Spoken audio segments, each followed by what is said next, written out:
în jurul meu nu se pot fura bani publici. Nu se pot fura bani în general. Provin dintr-o familie veche, foarte onorabilă. În primul rând, înainte de lege și de orice altceva, refuz să-mi fac de râs înaintașii. De aceea, unul dintre punctele foarte importante este ăsta.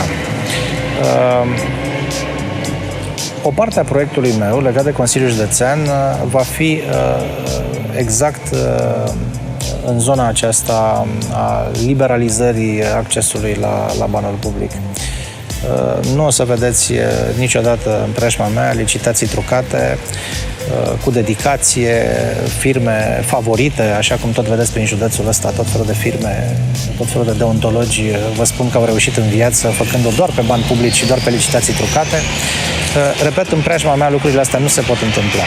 Nu reprezint niciun grup de interese, spre deosebire de unii dintre contracandidații mei care sunt generați de grupuri de interese.